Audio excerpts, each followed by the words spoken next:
Hello everyone, this is doctor Neelam Avtar Singh, homeopathy consultant.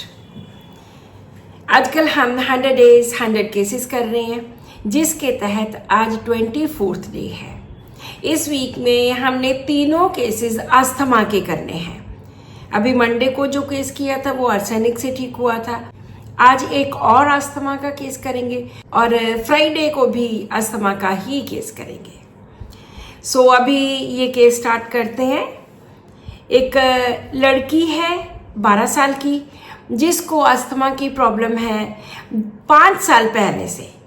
जब वो 7 साल की थी तो सांस लेने में मुश्किल और बहुत ज़्यादा जब ठंड होती है, चेंज ऑफ वेदर होता है, तब एग्रीवेशन होती है। और बहुत सारे के सारे साल उन्होंने पीजीआई से एलोपैथी मेडिसिन ली। लेते लेते तो फर्क पड़ जाता है, लेकिन जब चेंज ऑफ वेदर आता है फिर से दोबारा प्रॉब्लम हो जाती है। और सफोकेशन बहुत ज़्यादा, घुटन की सेंसेशन, घुटन का डर कि चलो बाहर चलो, खुली हवा में जाओ, इस तरह का इसका बच्ची की प्रॉब्लम थी। डस्ट से, धुएं से, जैसे दिवाली में यहाँ पर बहुत धुआं होता है तो इसको ये बहुत प्रॉब्लम सांस की हुआ करती थी। साथ में छींके आनी, छींकों से स्टार्ट होता था। जैसे वेदर चेंज हुआ, छींके आनी स्टार्ट हो गई और प्रॉब्लम स्टार्ट। नाक में से पानी बहुत ज़्यादा, साथ में सांस की प्रॉब्लम। डॉक्टर्स ने इमरजेंसी मेडिसिन दी हुई थी कि इनहेलर लेना है, आस्थालीन लेना है, और जब भी प्रॉब्लम होती तो वो आस्थालीन लेते थे। खुली हवा में उसको अच्छा लगता था, एमिलेशन होती थी। जब प्रॉब्लम भी होती तब भी इसने ढक के, खुद को कपड़ों में ढक के, लपेट के, कंबल खेसी ले के इसने सोना होता था और उससे उसकी इच्छा होती थी और उसी से उसको आराम मिलता था। सो जब उसके बारे में पूछा गया, उसके स्वभाव के बारे में, उसके पेरेंट्स ने बोला कि वैसे तो बच्ची बहुत शांत है, ऐसे ज़्यादा ये नहीं है कि कहना नहीं मानती या कुछ ऐसा नहीं है, तो ये ज़िद्दी बहुत है। बस जिस बात की ज़िद होगी वो चीज़ इसने लेनी ही लेनी है माइल्ड पर ज़िद्दी है। और पढ़ने में बहुत अच्छी है, ट्यूशन्स पे जाती है। अभी तो बहुत छोटी है लेकिन फिर भी ट्यूशन लगाई हुई है। इसका मैथमेटिक्स बहुत अच्छा है। मैथमेटिक्स में इसके 100 के 100 आते हैं, बाकी चाहे 70-80% बाकी चीज़ों में मार्क्स आते हैं। इंटेलिजेंट है, तेज़ है, चुस्त चालाक है, डरती डरती किसी चीज़ से नहीं है, अकेली भी रह लेती है। लेकिन जब प्रॉब्लम होती तो इसको सफोकेशन से बहुत डर लगता है। इसको होता है कि बाहर खुली हवा में जाए। खाने पीने में इसको हाईली सीजनड फूड, जो स्पाइसेस, ये सब चीज़ें बहुत पसंद है। और कोई क्लिंगिंग नहीं है, कोई डर नहीं है, कॉवर्डाइस नहीं है, वैसे भी किसी चीज़ से नहीं डरती। और इसके मम्मी ने ये बात 3-4 बार बोली कि मैथमेटिक्स में बहुत अच्छी है, मैथमेटिक्स में बहुत अच्छी है, इसके 100 में से 100 मार्क्स आते हैं। So this is the case. जो डॉक्टर्स इसको एनालाइज करना चाहते हैं यहाँ वीडियो स्टॉप करके एनालाइज कर सकते हैं। अभी हम बात करते हैं इस केस के एनालिसिस की। जब भी कोई अस्थमा का केस हो, एलर्जिक राइनाइटिस का हो, हे फीवर का हो, ठंड से एग्रीवेशन होती है, गर्मी से होती है, चेंज ऑफ वेदर में होती है, मैं हमेशा वो सिम्टम्स लिखती ज़रूर हूँ, चाहे मैं उनको कंसीडर करूं या ना करूं, क्योंकि उनसे भी मुझे एक रास्ता मिलता है। यहाँ पर मुझे 3-4 बहुत इंपॉर्टेंट चीज़ें मिली। एक तो asthma, allergic asthma with hay fever, cold aggravation, cold air aggravation, change of weather aggravation, open air amelioration, covers ameliorate and desire for covering and fear of suffocation. घुटन बहुत, जैसे दिवाली का मौसम उन्होंने बोला, तभी की बात है, दिवाली का मौसम है, बहुत डस्ट चढ़ गई ऊपर इधर उधर सब तरफ, तो उसको घुटन, fear of suffocation.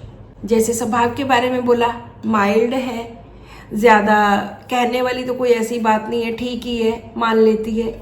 So mildness, लेकिन ज़िद्दी बहुत है, ऑब्स्टिनेट हेड स्ट्रॉन्ग चिल्ड्रन।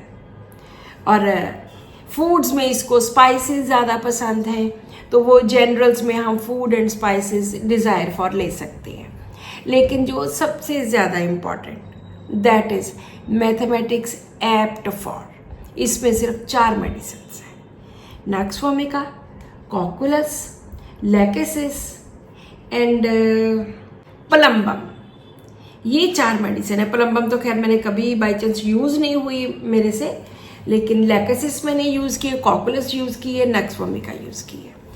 तो जब ये सारे के सारे सिम्टम्स डालें, यहाँ पे जो फर्स्ट मेडिसिन कवर करती है दैट इज नक्स वोमिका, और उसके बाद आर्सेनिक आती है, ट्यूबरकुलाइनम आती है। आर्सेनिक में मैथमेटिक्स एप्ट फॉर नहीं है, ट्यूबरकुलाइनम में ना तो फियर ऑफ सफोकेशन है, ना ही मैथमेटिक्स एप्ट फॉर है। सो कई बार क्या होता है कि हमें एक छोटी सी चीज़, एक छोटा सा तिनका हमें वहाँ तक ले जाता है जहाँ पर सक्सेस होती है। इस केस में भी सिर्फ मैथमेटिक्स एप्ट फॉर, ये एक ऐसा रूब्रिक था जो इस केस में जिसने सबसे ज़्यादा मदद की। तो उनको नक्स वोमिका 30 दी गई, और अगले महीने आए फिर 31 डोज दी गई।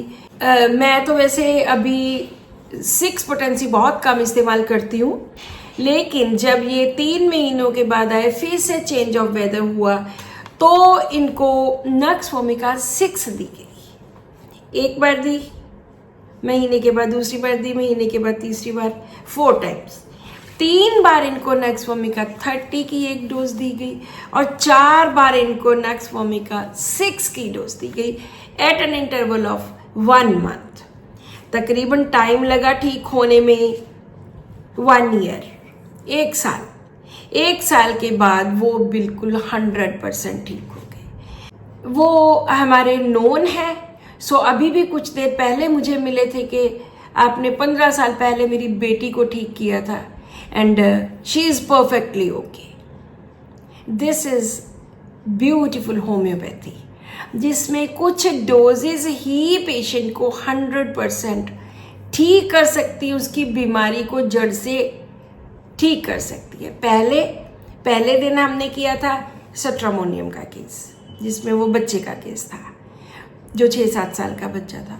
दूसरा जो केस किया था दैट वाज फॉर आर्सेनिकल, जिसमें मुझे 10M तक जाना पड़ा था, और 4-5 बार मुझे 10M देनी पड़ी। लेकिन this is a strange case जिसमें सिर्फ 30 and 6। So the most important thing is कि किस डोज से, किस पोटेंसी से पेशेंट को फर्क पड़ता है। बहुत हैरान होते हैं हम जब ये इस तरह की क्योर्स देखते हैं। So this is all in today's video. इस फ्राइडे को भी मैं एक अस्थमा का केस, जो कि एलोपैथी बहुत साल लेते रहे लोग, तो फ्राइडे को भी एक अस्थमा का केस बच्चे का ही है, वो प्रेजेंट करूंगी। So subscribe to my channel, share this video with your family and friends, and keep watching my videos. Thank you.